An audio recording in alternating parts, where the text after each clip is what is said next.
கோதுமை மாவு கஜாட்டா செய்கிறது. டீ கடையில் செய்வாங்களா அந்த இது மாதிரி வீட்டிலே பண்ணலாம். வெறும் கோதுமை மாவுலே பண்ணலாம். முட்டை வேணாம், தேங்காய் பால் வேணாம். அதில் 2 கப்பு கோதுமை மாவு, இதில் 1 கப்பு ஜீனி, கொஞ்சமாக உப்பு போட்டுக்கணும். தேங்காய் பால் வேணாம், முட்டை வேண்டாம், அதெல்லாம் வேணாங்கிறவங்களுக்கு இது மாதிரி செஞ்சிடலாம். சின்னோண்டு ஒரு துளி உப்பு, கொஞ்சமாக சோடா மாவு,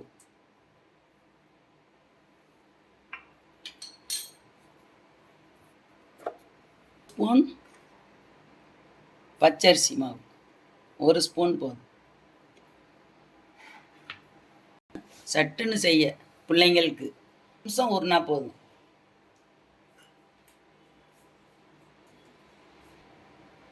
ரெண்டு கப்பு கோதுமை மாவு. இதை அரிசியும் இந்த ஜீனியும் ஏலக்காயும் மிக்சியில் அரைச்சிக்கணும். காயும் ஜீனியும் இந்த பவுல்ல 1 பவுல்,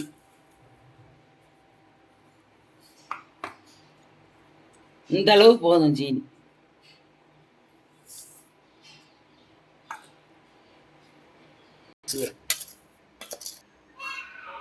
ஜீனி மாவுலேயே போட்டுக்கணும். மிக்சியில் ஒரு அடை அரைச்சிக்கணும். தேங்காய் பால்லாம் தேவையில்லை. டீ கடையில் மாதிரியே வரும் நல்லா.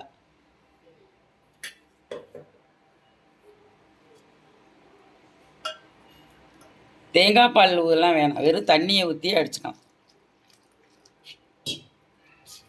தேங்காய் பால் ஊற்றி முட்டை ஊற்றி அது வேறு. இது 10 நிமிஷம் ஊறினா போதும். அது மாதிரி செய்யணும்னா ஒரு அரை மணி நேரம் ஊறணும். ரவை போட்டு முட்டை ஊற்றி தேங்காய் பால் ஊற்றி அது மாதிரி செய்ய ஒரு அரை மணி நேரம் ஆகும். இது 10 நிமிஷம் ஊறினா உடனே எண்ணெயில் போட்டுடலாம். மாவு இந்த மாதிரி பதமாக இருக்கணும். ரொம்ப தண்ணி இல்லாமல், ரொம்ப கெட்டியாகவும் இல்லாமல் இது மாதிரி இருக்கணும். தண்ணியை தொட்டுக்கிட்டு இப்படி எடுத்து நல்லா உருட்டி உருட்டி போடணும். கடாயை வச்சு எண்ணெயை ஊற்றிடணும். சன்ஃப்ளவர், ரீஃபைண்ட் ஆயில் எது வேணாலும் ஊற்றிக்கலாம். மாவு இந்த பதத்தில் இருக்கணும்.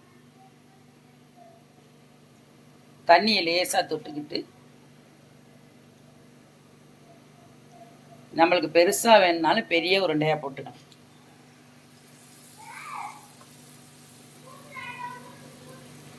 எண்ணெய் நல்லா காஞ்சிடணும். அடுப்பை சிம்மில் வச்சிடணும். அப்போ தான் இந்த உருண்டை போடணும்.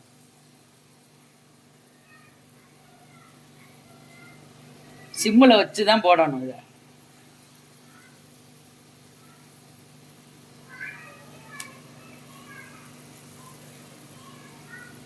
எண்ணெயை நல்லா காய வச்சுக்கிட்டு சிம்மில் போடணும். உடனே பெரட்டிடக்கூடாது.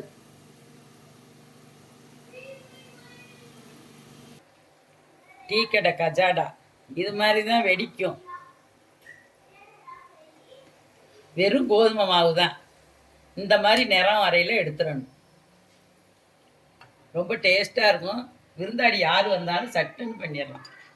10 நிமிஷம் ஊறினா போதும். முட்டை உடைச்சி தேங்காய் பால் ஊற்றி அது செய்ய அரை மணி நேரம் ஆகும். இது 10 நிமிஷத்தில் செஞ்சிடலாம். இந்த கலர் இருக்கையில் எடுத்துடணும். அடுப்பை குறைச்சி வச்சு மிதமான சூட்டில் போடணும்.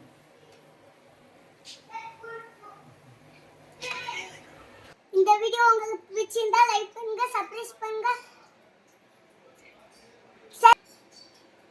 பாய்.